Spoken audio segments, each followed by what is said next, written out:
CEO, Bob Williams, and our clinical director, Landon Dickerson. I'm going to take just a second here to pull up Facebook so we can just share this. Always takes a second to refresh, but and every time I try to share it, it doesn't. It takes a minute to go. So bear with me here while we share this, and wouldn't you know that it's not letting me share it. Oh no! But we always take a couple of minutes just for people to join, so it's a right. good thing. Yeah, it's a good thing. And that way we get a few people watching.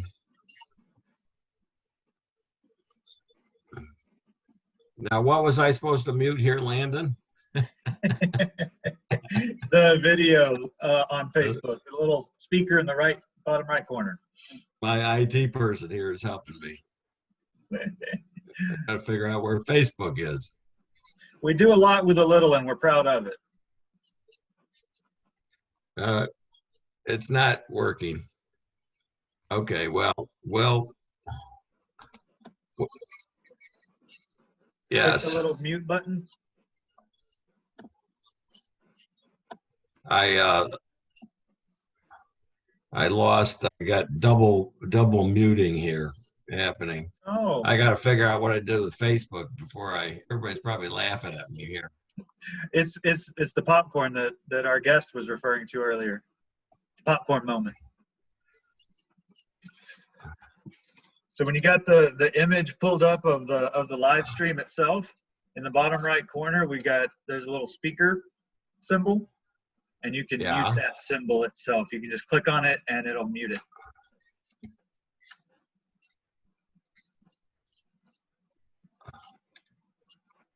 I don't see it. Well, I don't see it. Bear with me, everybody. I'm having a senior moment. All right.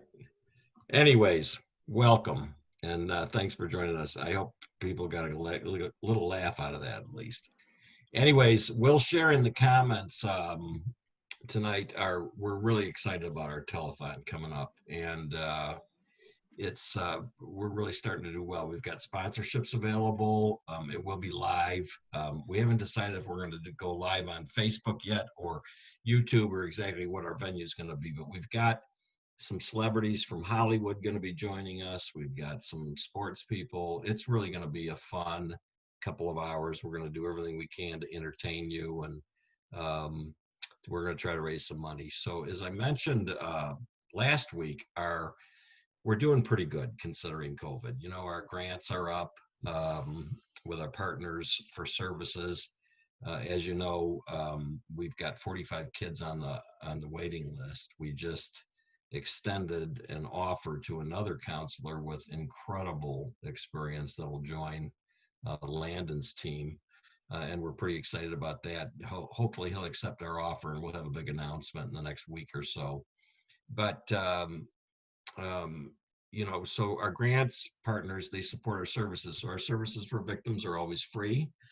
And, you know, we're dealing with that segment of the population, as you know, that 1 to 8% that needs a different or more alternative approach to mental health. They're just typically not responding with one of our 28 partner agencies. So having said that, when they come to us and we test them, you know, we see a variety of significant issues. We see, you know, self-harm, we see severe depression, we see anger, we see drug and alcohol addiction, even with kids. And so it's pretty serious stuff. So that's the good news, is that our grants are you know, our grant partners are continuing to support our programs. The bad news is that, you know, there's 14 million people unemployed, and our donations are down 65%, which is what we rely on to run the ranches, you know. So we've got you know, over 50 special needs animals, and as you know, that's our whole program. It's equine and animal assisted counseling. So we partner abused and neglected animals with people, primarily kids, that have been through severe trauma, whether they were sexually abused or whether they were sex trafficked, whatever the case is. But our program works for everybody. I mean, we partner with organizations for sex trafficking for adults, as well as battered women. And, you know, we've got a huge veterans population that we see on the counseling side. So, you know, and we're proud to, I think I reported that we just received a pretty large veterans grant. So we're excited about that. But, you know, we've still got to feed the animals. We've still got to pay our staff. We've got to buy feed and hay and that sort of thing. So, you know, anything, if you can get involved with us for our telethon, that'd be great. We're also going to do something different this year that we've not done before, and it's called a pledge-a-thon. And we'll be rolling that out next week at this time, and we're pretty excited about that. And so we can reach out to our supporters across the country to help us raise money by pledging. You know, you'll be able to set a goal, create your own website, put photos on it and that sort of thing. And then, you know, raise $25, $50, whatever the case is. We're going to have a variety of prizes and t-shirts and different things that we're excited about. You'll have a thermometer on your page so you can, you know, measure how you're doing. And we're going to really try to create some excitement with that and have some nice presents to give away. And of course, as I say to everybody, it doesn't matter if it's $5, $50, $100, $5,000. It's all important. It all adds up. And so anything that you can do to help us is appreciated. So having said that, client numbers, as you know, are way up. I was at both facilities today because we had a news crew out there to do a story on us, and that was exciting. So we're just, you know, moving along, doing the best we can, hoping that, you know, there's going to be an end to COVID quickly, either with a cure or you know, a vaccine or something. And I hope you know that all of you are in our prayers, and that we hope that you're staying safe and that your families are safe. So I'm going to take a minute and introduce my partner in crime here, as we like to say, our clinical director, Landon Dickerson. Landon, as most of you know, is like the son I never had. I did adopt him. And of course, I adopt everybody, but and his girlfriend, soon to be Mrs., I adopted her as well. She's pretty special, Sam. So anyways, Landon, you want to give a quick little update? What's happening on the clinical team? Sure, happy to. You are going to have the biggest family if you don't stop adopting people. But that's not a bad thing. The family of creation is wonderful. So as far as clinical team goes, as Bob said, we extended an offer to a wonderful play therapist, and we're always looking to grow our team and our family, as we talked about, with wonderful people that are highly skilled, highly capable, just like our other clinicians, Carla, Karen, and Jenny. They're all wonderful people, fantastic clinicians doing great work with the clients that we serve, both children, adolescents, and adults. And, you know, really where we're trying to build ourselves up is to not only show that the work we do with the animals is effective for recovery, but also the way these animals help the people that we work with, and really demonstrating that it's that long-term connected care that makes the difference. You know, we can't, as Bob says, you know, you can't flip this stuff in 6 months. You know, it takes a year and a half, 2 years to really dig through the root of the trauma and then experience total recovery. We do, as Bob said, always operate from a wait list, unfortunately, which is because the demand is so high. There's just so many people that need our help. And we're doing the best we can to work through those wait lists and to get those people in. But a lot of people have been asking me, you know, has COVID-19 affected the work that you do? And the answer is yes. I mean, we have our protocols and procedures in place with masks and cleaning our hands and, you know, making sure our feet are clean and all those things. But at the end of the day, you know, a lot of our clients have at least regressed a little bit because of just the added stress and pressure. And I've even had a couple that had to come back for a checkup just because of the level of intensity that they're facing right now. And we're more than happy to be that support that they need and to be there for them, because we want them to know that they always have a safe place to heal. And we are seeing progress despite the added pressures. And I think that's a testament to our program and to how effective the work we do is. as far as working through, the added stressors of COVID, one of those is that wait list. Because while there was a quieting down for a little bit of requests for services, that has spiked in the recent weeks. That has gone up considerably, and we're working double duty to cover all those intake calls and make sure that those people get access to the services that they need, because we want to be a resource for this community, whether the person is in services with us or not. And we do everything we can to make sure that those who come across us get that care and get that help and that support, no matter what that looks like. And so I know that's something that Bob's very committed to, is making sure people get the care that they need, and we all are. So beyond that, the clinical team is, like I said, going strong. We got Karen is working through our wait list really well, and she's getting a full caseload. Same with Carla and myself. So if you ever have questions about what we do or who we are, or other details about what's going on clinically, feel free to reach out to me, Landon, Landon, at ranchhandrescue.org. I'm always available. One of my mentors in this field, Dr. Frank Campbell, he's a tremendous man, and somebody who, if I send him an email right now, he gets back to me by the end of the day. And that's something I try to model my own work ethic after, is getting back to people within 1 or 2 business days, because no request is too small. If somebody's asking for something, asking for help, asking for support, I want to do everything I can to be there for them. And that's something that I've seen in Bob and in our staff as well, and I love that. So like I said, if you have any questions, reach out to me. Back to you, Bob. Thank you, Landon. Yeah, and I know Jenny's got a full caseload too, so we're just maxed out. But the one thing I wanted to forget before I introduce our guest tonight is we can use auction items, all we can get. Yes. All right. So we need auction items. I know it's a tough time for businesses, but there still is a lot of businesses that are thriving. So we can use auction items. If you have a business that's struggling and you'd like to do a video for us, we'll play it at the telethon. All right. So there's not a problem. We'll support your restaurant or whatever you have. We take airline points. We take, cruise ship vacations you didn't take, whatever, we'll take anything. So beggars can't be choosy. But if you're interested in helping us out that way, you can always call the office at 940-240-0500. Or you can email me directly at bob@ranchhandrescue.org. So, but I want to take a minute. I'm really excited about our guest tonight. I'll tell you, we really get some great guests, but this one I've been looking forward to all week. Lavinia B Masters is a victim advocate. She's a native of Waco, Texas.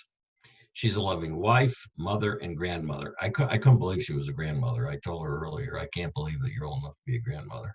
She's a writer and an author, a life coach, moderator, an inspirational and public speaker, and an entrepreneur.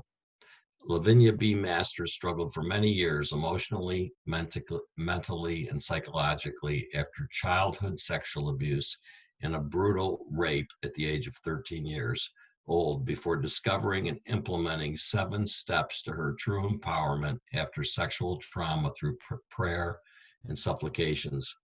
No matter the audience or venue, her public voice as a survivor of rape always acknowledges her faith, the trust that she has in God, who transformed her from a girl of misery into a woman of ministry. Isn't that beautiful?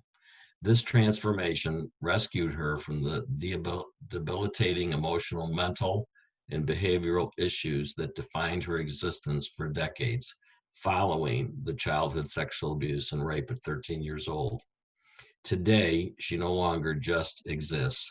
Rather, her life as a survivor turned advocate has brought her to the floor of the U.S. Congress, the U.S. Department of Justice, and the White House Task Force on Rape. It's my pleasure to introduce to you Lavinia B Masters. Welcome. Thank you. Thank you for having me, Bob. It is my pleasure. Thank you, Landon, as well. I'm so excited. And of course, the first thing that I want to talk about and ask you before we get a little bit to your story is, you know, what you've accomplished here in Texas with the rape kits. And can you tell us a little bit about that? Because I got to tell you. I know. God is amazing. I'm just going to start out that way. I can't give anybody any credit before I give all praises to the Most High. If I tell you, Bob, that was something that I was not prepared for, something that I was not looking for. What I was looking for was first answers about my case and why my kit had been sitting on the shelf for over 20 years. I'm not going to go through all of it because I'll take up all the time. But when I found out that my kit was sitting on a shelf in 2005 under the CCAP program, which was an initiative that the Dallas Police Department started with the funding from the Debbie Smith Act. So when I found this out, I found out that I had lost 2 statute of limitations, so I couldn't prosecute my rapist. Basically, I only thing I knew was a name and a face now. I can identify my serial rapist in prison. Well, it kind of angered me at first, I'm not gonna lie, but I had already been through my healing. I was, going through my healing phase, and that's how I got to this point where I needed to, this was my icing on my cake, to find out who my rapist was. And only to find that I couldn't do anything, and he couldn't, not to really severely punish him, but to let him know that, hey, we know what happened on that night, and you thought you got away with it, but what's done in the dark is coming to the light. That's the word of God. So here we are, and I get my case, Sergeant Welch come to my home, and we're going through my case information, and I'm getting furious because I'm like, this is not right, because I found out that not only was I sitting on the shelf, there were other kids, people, women, victims sitting on these shelves. And my whole attitude was like, you know what? No, this is not going to happen. Not on my watch. Now it's like my whole pain and my struggle was coming full circle to me. God was literally showing me right then and there, this is your purpose. This is what you are supposed to do. It's not about me anymore, because there's nothing that I can do for me at this point in time, but it's about others that's sitting there, that are suffering, that are still going through the trauma, who think that their cases are being solved, thinking that justice is being served. They're still living in the dark. They're still living in pain. I met a wonderful group of women on this journey with the Dallas Police Department Cold Case Unit, and a lot of them still didn't have answers. So they were like also part of my few, because I watched these women and I watched them. A lot of them were still suffering and wanting answers. And I can only imagine those that were outside of our little group, the thousands that were sitting on the Texas shelves, and then to find out over about 500,000 sitting on the shelves of the United States. I still think it was a lot more. But I said, okay, Lord, so what do I do? What am I supposed to do from here? I prayed about it, and I just started working. We worked with the women at first, and then I just started going out, and I'm like, there's more that needs to be done. So I'm writing letters to my congressman. I'm writing letters to the governor. I'm writing letters to the DA. I'm like, do you know there are kids? Do you know our lives are sitting on shelves? Do you know that we are people too, that we have emotions, we have feelings, but you have totally forgotten about us, not just me. And I'm just pouring myself out.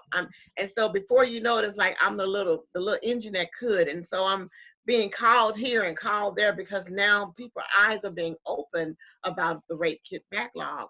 And so I'm thinking about all these victims and all these survivors and all these broken souls and all these people that have been wanting answers. And I just ate it up. I just ate it up, Bob.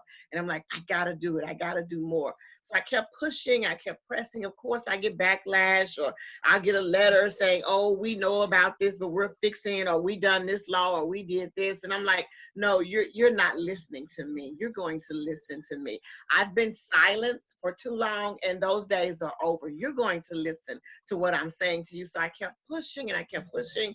And it's amazing how God works, because he aligns you up with the right people. He connects you with the right people. And I remember that one of an old, not, she's not old, she's a sweetheart, but she's no longer on the news, but it was Don Tongish.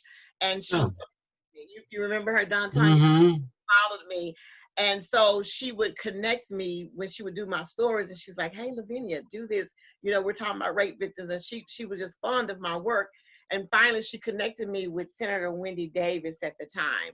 And so Senator Wendy, I know Wendy. Yeah. Wendy does well. And so she was Yeah. excited about me using my voice and how I was willing to do this. And then so Senator Cornyn, he saw me and he was like, you know what, we need Lavinia Masters to help us with the SAFER Act. And so it's like I was just going here, there, everywhere. And I didn't mind because I'm like, you're going to hear about these rape kickback laws. You're going to understand that these are people's lives. These are not trinkets that are sitting on these shelves.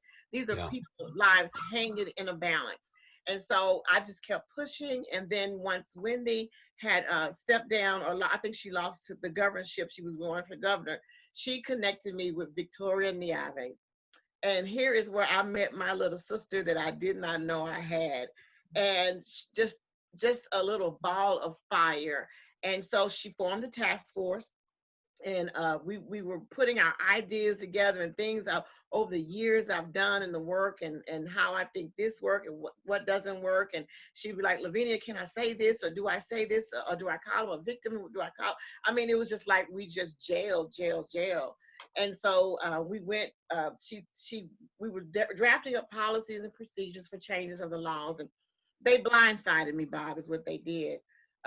One day I remember I went to the library when they got ready to take the whole actions up to the legislation, and she called me and she goes, Lavinia, we're getting ready to present our work, that we have been working on. And I said, okay. And she said, we have something we want to present to you. And I said, what is that, Victoria?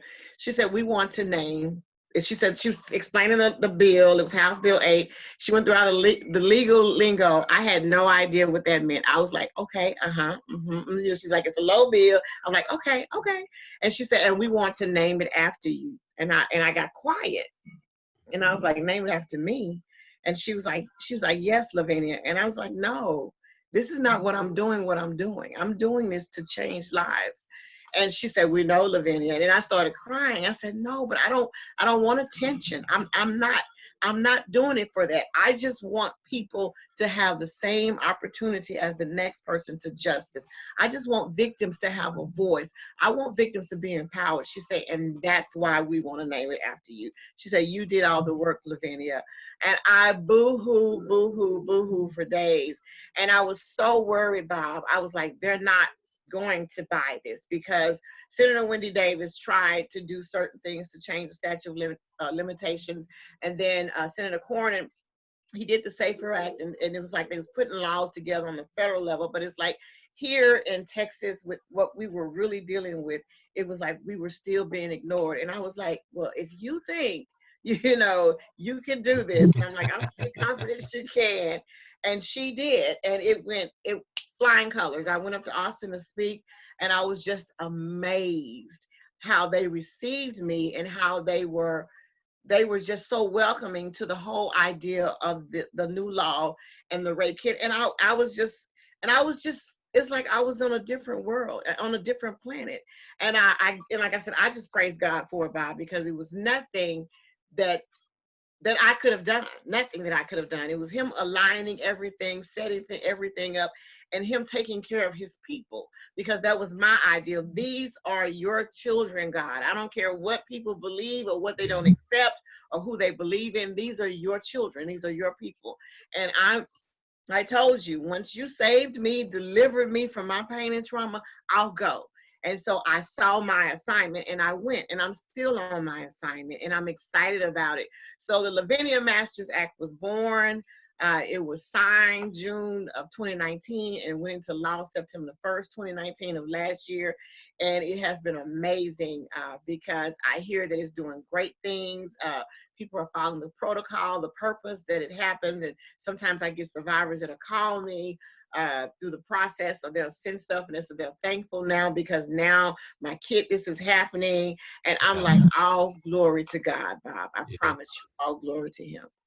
Well, and I got to tell you, I think anybody that knows me well, I'm a big believer in role models, and I think you're an amazing role model. Thank you, Bob.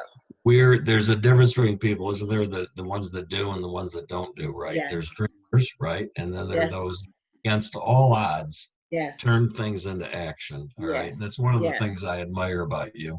Yes. I cried when that came out. I'm not ashamed to admit it either. I was very, very proud Thank you. of what you Thank you. did, and I know that you're proud of it. It's an Yes, amazing I thing am. that It is so many amazing. people, and we're trying to do the same thing right now with, I'm on the governor's task force to bring awareness and to try to have develop a strategy for human trafficking in boys, Yes.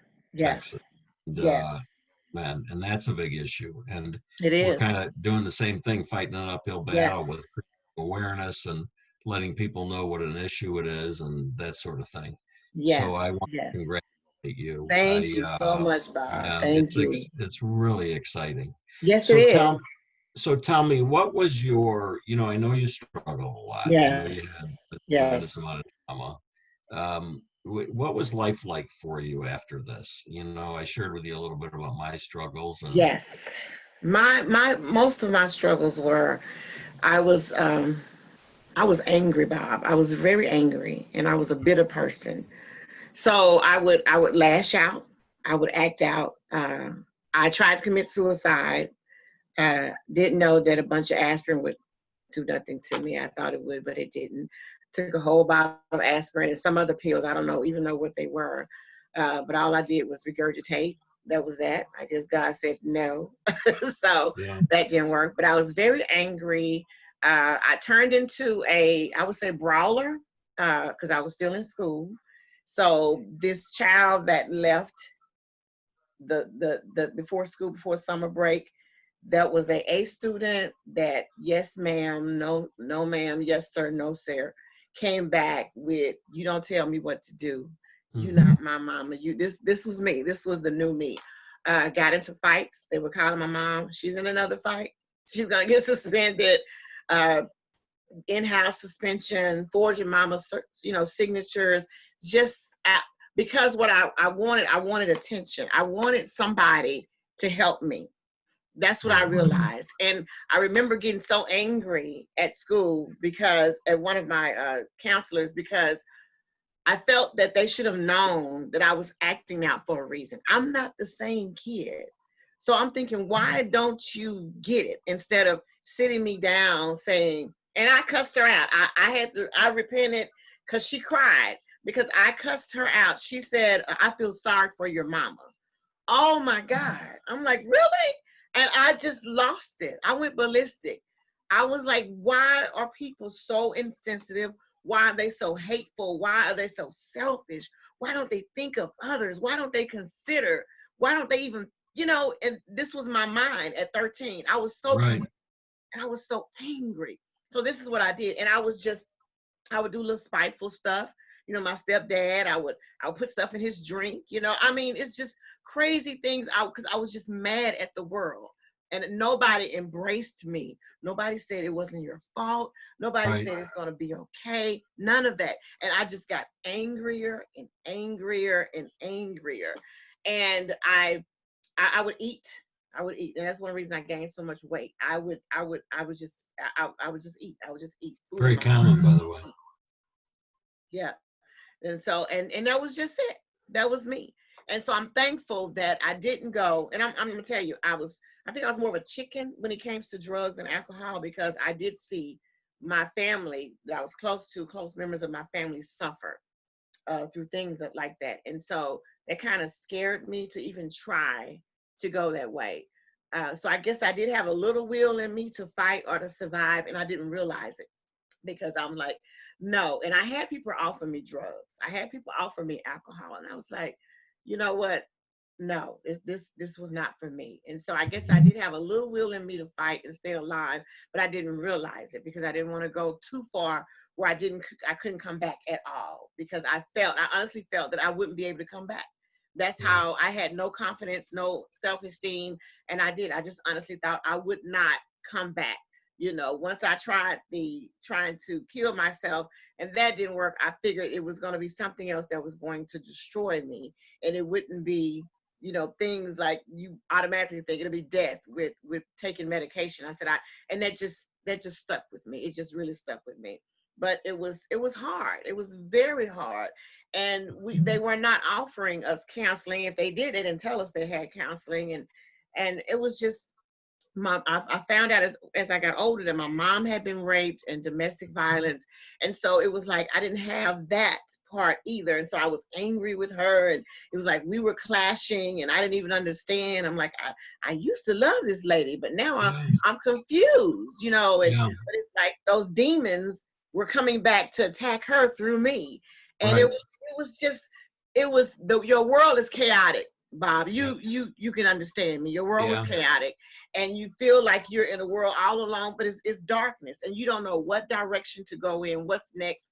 And I was so afraid even to put my hands out and try to feel my way, and it was scary. And you're trapped in your own mind with this, and that's the worst part of being in your own mind and destroying yourself inside out.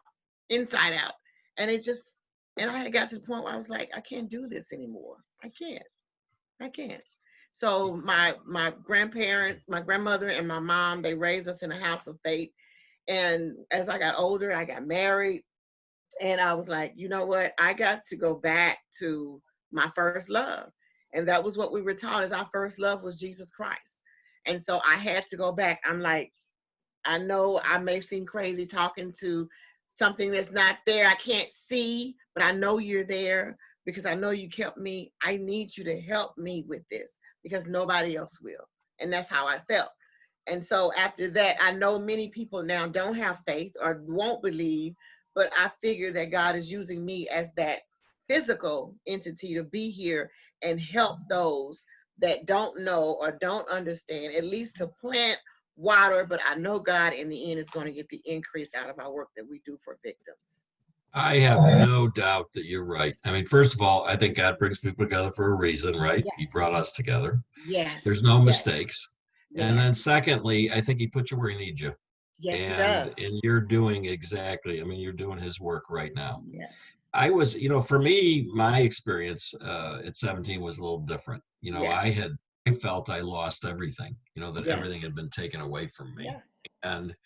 And I didn't see any hope, Yeah. and I didn't want to be alive. Yeah. That was it. I mean, I pretty much existed all those years, masking my pain with drugs and alcohol and whatever else to try to survive because I didn't understand. Yes. When my dad picked me up from the hospital, he said, "You're just going to man up, and we're never ever going to talk about this again." And I hated him for years. Yes. Because I couldn't understand why he couldn't help me. Right, right. And when I got clean and sober, and I made, my amends with my dad as part of my sobriety. Yes. He looked at me, had tears in his eyes, and he said, "I loved you so much, I didn't know how to help you." Yes. And he didn't, because it was a different time back then. Just like what you meant with counseling. And, we've learned a lot of things now. Yes. Yes. Still can't wrap my head around anyone that'll hurt a child. I just can't. The things that we see every day are so horrific, right? It is. And I can't wrap my head around rape. Right. Because it's the most brutal thing that anybody experience. And that's what I say. I say I don't try to make sense out of things that don't make sense, because it's like it puts you back in a place that you don't want to go, because it's frustrating, it's irritating to see these type of things happen and daily. And it's like it gets exhausting, and it's like, when does it end? How does it end? But we can't stop our work, because unfortunately I've come to the realization that evil is, we got to coexist with it. We have to. But we have to be those angels of light, those angels of hope, and say, hey, it happened to me, but I'm here, I'm still standing, and there is life. I promise you there is life after that death, because I considered myself dead, like the walking dead, just a zombie in this world, but I've been revived and resurrected, and that's the message I want to give to other victims. There is hope. You can be resurrected, and you can live again. And so this is why I know God allows us to serve and be voices for others. It's not just hype. It's not hype for me. I'm living it. I'm living my life, and you've been there, and you feel like all hope is lost. You feel like all hope is, and you're trying to rationalize things and understand things, and you just feel like nobody cares about me, and I'm just here. Why am I here? why am I here? And I hear a lot of people say that sometimes, and I realize, you know what, something must have happened, or something hasn't registered with them yet of how to get to the next level, or their destiny, because they're still questioning, why am I here? Obviously, they've been abused so much, and so much pain, and so much trauma, and you don't want to accept that. I'm not here just to be beat up or abused or raped out. This can't be it. This can't be it. But I've learned to take that pain and take that trauma and make beauty out of it. And that's exactly what God has shown me how to do. And I do it to empower others. This, like I always say, this joy right here, this is the real deal, Holyfield. You know, this is real. And I'm loving every moment of it. And I think things such as law, people putting laws in your name, and the awards and recognition I get, I don't get big on that, but I take it as God saying, servant, well done while I'm on earth. That's how I look at it. You know, while I'm here on earth, this is part of my rewards until I get to heaven. And that's just how I feel. Until I get to that point, he's going to show me that he's pleased with my work, and to keep pressing and to keep fighting. And remember who I'm doing it for. First of all, it's not for me, it's about him. And I'm going to always say that whatever platform I get, I'm not going to deny my faith and who brought me to this place in my life. And that's just the reality of it. So, and I'm thankful. I love that. Yeah. You are a beautiful person. Beautiful person. You know, I tell sponsees and people and things all the time that, you know, if you don't have God in your life, for me, I don't believe anything good's going to happen. I really don't.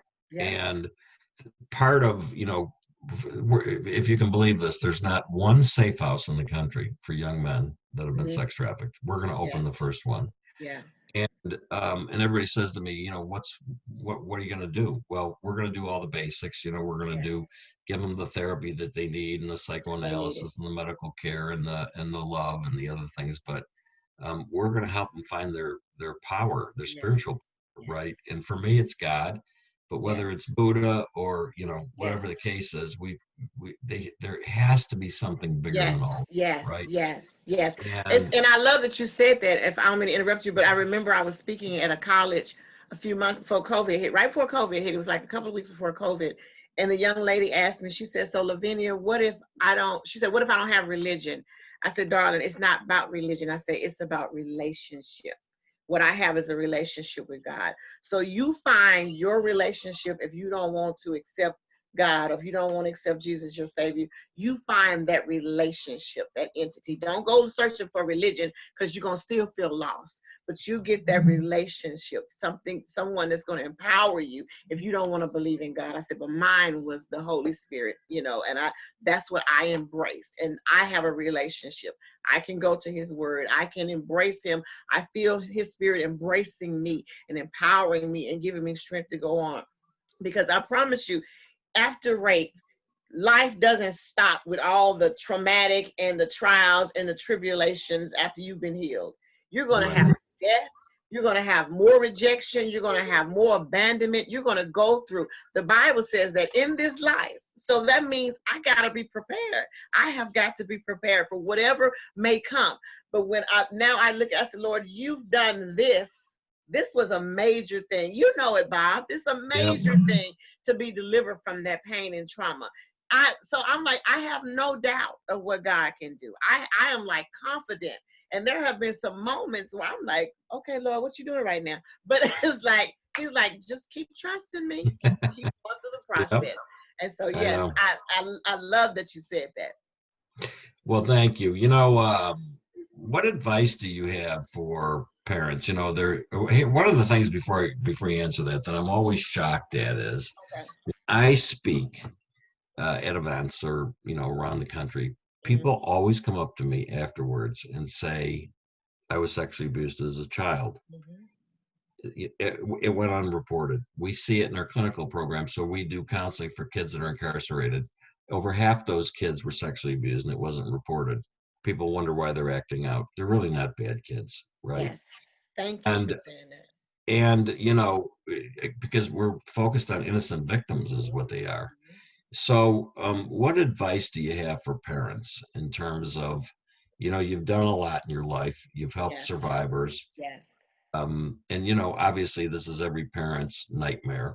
right? Yes. So what do you say to the parents that are watching and that, I would say to the parents that are watching, first of all, pay attention to your children. You know your children better than anybody else. If you are a parent that literally raises your child and knows their different emotions and how they respond and how they react to certain things, pay attention. Another thing I want to say is have those conversations. I kind of did a little snippet today. Have those conversations with your children. I'm telling you, these kids now, toddlers, they're learning everything. They get on this internet. My grandson is 8. This child has been on this. He taught me that my TV in the living room, I want to say 5 years ago, that I had YouTube, and I did not know. I'm like, boy, what is you doing to my TV? These children, but the Bible says that they'll be wiser. Have these conversations with them, and don't do no patty cake. Be real with them. Don't say your pee pee, your wee wee, it's your penis. Talk about these things. Talk about what's inappropriate. I don't care if I had this conversation with my son. I don't care if it's your daddy, if it's me, if it's your grandparents. You get help. You go somewhere where you feel safe, and you say, they're doing something bad to me. This is not right. It's sad that we have to do it, but we got to do it, Bob. We got to have these conversations with our children. We can't keep living like it won't happen to me. Not my child, not my household, not my family. They would don't you do that.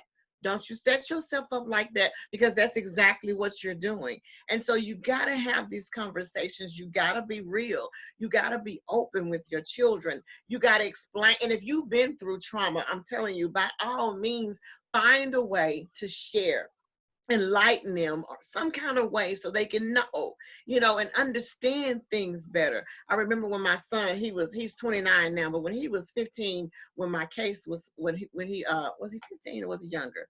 But he was 29 then. But when he learned about my case and understood, he was like, Mama, that happened to you? And I said, yes. And he was like, well, that explains a lot, because he used to think his mama was just crazy, And so it was like, it's okay. But you got to have these conversations with them, because he didn't understand the emotions that went with all my pain. I told him, to be careful. I went through all of that, but I never said, because this is what happened to your mama. I never said that to him. So once he understood that, he understands me better. He started to understand me better. Right. And it made him look at other people differently. It made him look at his little friend girls at school and his boyfriends at school differently, and how he handled them. And before you know it, he turned into like a little counselor, and he started bringing people to the house, because he was like, man, something is wrong with this kid, or something happened. And it's like we just opened up a whole Pandora's box, but it was a good thing of the things that was coming out, because these kids and children were having breakthroughs. So talk to your children. Please have these conversations. Don't be ashamed to go to counseling. Don't be ashamed. There used to be a stigma with Black people, Bob, that we don't do counseling. Black folks don't go to counseling. We work it out. That is one of the most idiotic statements that we used to say back in the day. We better go get us some counseling if it's available to us. And it's available. The Rape Crisis Centers, they offer counseling for free if you don't have the finances to go to and get the services that you want on your own, if you don't have insurance. So please have these conversations and pay attention to your children. If something sounds off, you let that be. I don't care how small it is. Papa, he rubbed my leg, and you better pay attention. You better pay attention. Don't dismiss it. But that's what we need to do as parents. We need to get back to parenting. And stop dropping your kids off everywhere. Stop doing that, because even the relatives, the cousins, the little cousins and the girl cousins, they'll do stuff to your children. And then you be like, where they get that from? Okay. I'm telling you, pay attention, parents. Pay attention to your children, because that's what happened to me. Dropped off over here, dropped off over there, and don't know who this man is, and because he's her friend's husband or boyfriend she done brought in. You don't pay attention and have those conversations. Boy, that's well said. I mean, absolutely well said. I couldn't agree with you more. And those are the conversations that we have every day with parents, You got to be real with people, Bob. Yeah, absolutely. I couldn't agree more. It's amazing to me too, and this isn't judgmental, but it's common sense, right? But um, both men and women, something happens, and I understand people are hurting, or they're lonely, and so on and so forth. But they move people in after knowing them for a month, Mhm. and now all of a sudden they're exposed to the children. Yes. And 35% of predators are women. Everybody thinks it's always men, but 35% are women. So you have exposed now your kids to these people that you really don't know, all right? And it's exactly what you said. You've got to teach your kids what is acceptable, what isn't acceptable. You know, the boundaries. The boundaries are just critical. Exactly. Landon, did you want to talk a little bit about that from the trauma side, or I'll tell you, Landon's one of the best with teenagers that I've ever seen. Awesome. All right. When I designed this program, Lavinia, I took everything I liked about. I had a lot of counseling, a lot of therapy.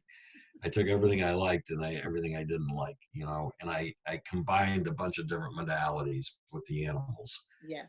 We know that some people will tell an animal something before they'll tell an adult, in a typical office environment. Yes. And so we do EMDR and we do CPT and we do sand therapy and play therapy and all, we got to, because you don't know what's going to get to the root of the trauma. Yes. And we got to get to the root of the trauma so Yes. that we can help people heal. But I know that you and Lavinia Landon are singing from the same hymn book, right? That is very true. You're introducing me to ask questions or speak to it from a counselor standpoint, but all that really comes to mind is I love everything you said. I mean, it doesn't matter how well you understand this stuff psychologically. Yes. Like, yes, I understand the neuroscience behind trauma. I understand the psychological components and the socioeconomic status aspects, or the systems level issues. But at the end of the day, it's two people in a room, one of whom is hurting horribly. It's about the connection. It's about showing them that you do care and that there is safety and intimacy that exists, and that doesn't have to have a sexual connotation, or that doesn't have to have an abuse component. And it's just like what you just shared, what Bob just shared. That's therapy. Yes. Like I'm watching the two of you speak, and I'm like, that's a therapeutic moment. Yes. And that is the core. Like, that's what makes a good therapist, is that they understand all the context, and they can put it in a way that the kid or the adult across from them can understand. But they're also just there, willing to listen. Yes. And care and share that space. Yes. So I mean, like you said, your son's a little counselor coming in. Like, we're all just little counselors if we'll just sit there and listen. Yeah. Right. Just I'm going to adopt Lavinia too. I will gladly come. Yes, it's a great family. Yes. Now, I love family. I know we have some questions. I could talk to you all night long. I know. I'm enjoying it. I am enjoying it. You're really special. You really are. You're really special. Thank you. Absolutely. I'm enjoying it. Do we have some questions for Lavinia? Yeah, I think probably the biggest question, honestly, is, you talked about speaking to parents, but if you could speak maybe directly to those who are where you were, the young women and the young men. Because I have a boy in my program, in my caseload. He's about to graduate. He has my heart. I mean, we're not supposed to get attached to our clients, but you can't help it. You can't help it. If you have true compassion, you can't help it. Absolutely. And his story is very similar to yours. And I'm so thrilled to say that he has gone months now, no self-harm, no suicidal thoughts, no substance abuse, getting good grades, has a job. Awesome. His life's on a totally different trajectory. And it's a beautiful and wonderful thing. Yeah. And I think the only way you get through to somebody like that is if they can see that not only do you care, but you also get it, because you've been through your own stuff and worked through it, come out the other side. So you can say that better than I can. So please, if you could speak to them. Yes. That would be fantastic. I love young people, because I was 13 with my brutal rape. And I felt that I didn't have anybody to share with me, or to talk with me, or to engage with me, or try to go in and find that little girl and bring her back to life. And so I would just like to share that, you know, first of all, I'm proud of you. I'm proud of you because you took that step and you said that I am ready to live my life, continue to live my life. You understand that you ran into a hiccup, a road bump, you know, and that's all it was, you know, because you can overcome anything. You are powerful. The gifts that God has given you are amazing, and you have yet to tap into it. And you have to realize when things are going to be great, how the enemy tries to stop it, how he tries to destroy it. So that means you are some kind of wonderful, you are some kind of awesome, you are some kind of amazing, waiting and just, we're waiting to see you explode all over this world. But the enemy is mad, he's angry. You know, he doesn't want to, the adversary doesn't want to see us go forth. He didn't want to see Lavinia Masters Law Act come into effect. You know how much hell I've been through before I got here, but I knew God has something greater, and he's not done with me yet. I feel that there's going to be things even greater, and I'm prepared for that. But I'm proud of you. I am really proud of those young people that are taking those strides, that are using their voices and realize the power they have with just their voice alone, and just commend them. And I embrace them, and I send love to you and virtual hugs until COVID is over. I wish I can't wait, because I got to come out there, because I got to meet and greet and Yes. talk, because I just love interacting with you. I love for you. We're going to make that happen. Yeah, I can't. Well, actually, I think you could really help a lot of these young men. Okay, Yes. so I think it'd be wonderful to get you involved in the Safe House. Yes. Because I think you could really, that they really look up to you. Yeah. And it's funny, I know we don't have much time, but I did that. The first time I saw a young boy was, I think my son was, I think he was like 14 years old. And I was called out to the hospital to go with a victim that had been raped. They didn't tell me male or female. And it was a male. And it was his uncle that was sodomizing him. And when I walked in the door, I wasn't ready for that. I really wasn't. I'm used to going and seeing girls or women being raped. And I saw him sitting there, and Bob, I lied to you not, all I saw was my son. I had to walk back out and get my breath. And that's like reality just caved my chest in. It caved my chest in. And my entire attitude had changed, where we have got to focus on these boys and these men as well. And this young man, when I got there, he called his aunt from Louisiana to help him. But when the police and everybody got there, he shut down. He wasn't gonna do the exam. He wanted to leave everything. So I sat there for a few moments, and I just started talking to him. You know, I started talking, you know, about, I remember Jamie Foxx show was out then, you know, because he was a little black boy, and I was just talking and cracking jokes, and he started laughing, you know. And then finally, once he started laughing, I started sharing my story. And I said, you know, there was this little girl one time, and I told him, you know, what happened, And then I told him, I said, and it was me. And he looked at me with tears in his eyes. He said, that happened to you too? I said, yes. He said, but you don't. I say, but I'm telling you what God can do. And I'm telling you, you can be in the same position I'm in now. I said, but I'm going to tell you something else. They need you to give them everything about your uncle, a statement about what he's done, and so they can go get him. I said, your uncle needs help. I know it's your uncle, because he was starting to come to the school and tell him that he was going to kill him and kill himself if he told anybody, because he told his uncle, this got to stop. It had been going on for years. And he said, and I told him, I said, you got to I said, your uncle needs help. I said, if it's counseling, I said, if it's jail, he needs to be rehabilitated, because he's going to continue to hurt and do these things. And look how he got you all messed up in the head. So after all of that went on, it was like he told the police he did this, and they went to go pick, they went to pick the uncle up and everything. And the cop asked, he went to do the same exam. He's like, Miss Lavinia, you going to be here? I said, I'm going to be right here until they're done. I'm not going anywhere.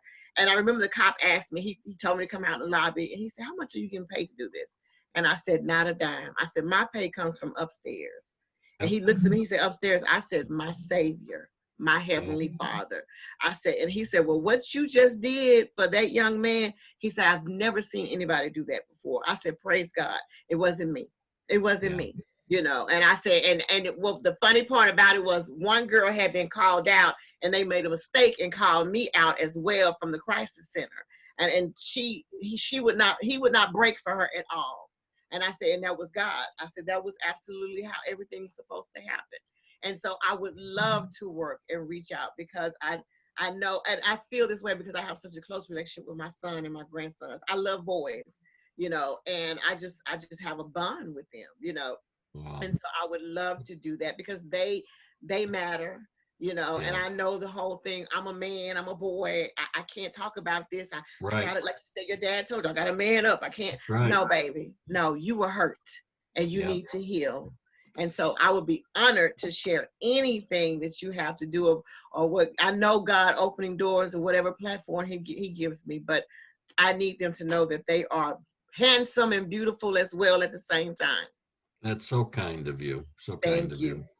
The one of the things, and I don't know if I've talked about this before, but 10 years into my sobriety, you know, I hadn't dealt with my rape. But I knew that, you know, I was afraid to go to sleep. I was afraid to close my eyes for years. I would stay up until I absolutely had to fall asleep. 5:30 in the morning, I'd have to get up and go to work. You know, get up and check the door, you know, 25 times a night, check the windows. I mean, it was, and I still didn't want windows in my house, Bob, because my rapist came through a window. I didn't want windows. My husband was like, we got to have windows. I'm like, I don't want no windows. Yeah. And so I went to the Meadows in Wickenburg, Arizona, where I really got the help that I needed. But one of the things that as I was going through my treatment, my counselor said to me is, she just looked at me and said, when are you going to quit being a victim? Yeah. You know, I wanted to smack her, you know what I mean? You did. But as I think about it now, you know what I mean? She was right. I mean, that was really a big turning point for me to be able to say, you know what, you're right. You know what I mean? I gotta quit being a victim. I gotta take control of my life back, right? Because at some point, we all need that reality check. We need that gut check, you know. Bust your gut real quick. Wake up. Right. And that we aren't, that, you know, that we were innocent and that we had nothing to do with this. Nothing. Take your respect. I couldn't agree with you more. And you couldn't have done anything to prevent it, you know. Nothing. Landon, talking to your boys, let them know it was out of your control. You can't control those things that are basically freakish or monsters. Those are monsters, and you can't control that, you know, but you can control you from here on out. You have to remember that. And it was not your fault. It was not your fault. But you accept that guilt and shame for the rest of your life. You couldn't have done anything to change it or make it different. Nothing. Absolutely nothing. Right. Well said. What a joy you are. I'll tell you. You too. Did we have another question, Landon? I know we're getting close here to the time. I mean, I really could go till like probably midnight, but. Oh, I know. So could I. But, you know, what we'll have to do is just have her back. We're gonna have to have her back. Yes. Yeah. I'm used to being a repeat guest. It's like, we gotta have you back, Lavinia. I love seeing lives transform and changed after this trauma. I do. Yes, that's why I say I want to empower you. I'm not gonna give you any hype. I'm gonna give you the real deal Holyfield. I'm telling you. And I love it. It's a beautiful, you know, when you've lived in darkness for so long and you finally find that light, man. And it's like you're trying to get everybody, come on over to the light. Come on over to the light. It's exciting here. And that's my heart. It's like, I'm trying to bring everybody to this place, and I'm loving every minute of it. Every minute of it. People ask me, you know, what keeps you going? All right. And it's exactly what you just said. Yes. It's watching people heal, watching them get their life back. Yes. I walked into my office today and there was a picture on my desk of a kid that drew a horse. And we're going to put them up on Facebook. And there was another note from a kid there, you know what I mean? And my heart just gets overwhelmed, you know, with joy. All right. That we are able to help so many. And so it's all, in the end, as tragic as it is, when you get to watch them get better, all right, and you know that that's God working through you. Know it's a beautiful thing. It is beautiful. Yeah, it is. Well, I can't wait to go to dinner with you. Oh, right? Same here. I think you're pretty special. Yeah, we got to get rid of COVID here. I hope that. I know. I got a double whammy: COVID and the flu. I love it. I mean. So anyways, hopefully they'll have some treatments here. And yes, soon. But anyhow, this has really been an honor. I'm so grateful that you joined us tonight. Thank you. I'm humbled and honored. Thank you. I'm going to keep you in my prayers. All right. Same for your here. work, Thank you. And we'll stay in touch. And Yes. thanks so much for joining us. Thank you. Landon, I want to thank you again for Thank you, Landon. Yes. everything. Yeah, you're very Thank y'all. special. And for all of you watching tonight, thank you so Yes. much for Thank tuning you. in. Thank y'all. We'll put this up on YouTube and send a link to it. But Okay. I hope that everybody stays safe. Yes. Know that you're all in our prayers, all right, and that you can always reach out to us if you have anything that you need. All right. Yes. So thanks again, Lavinia. Landon, Thank you. have a great night, Thank everybody. you. All right, God you bless too. you. Thank Bye. you. Y'all have a blessed evening. Bye-bye. All righty. Bye-bye.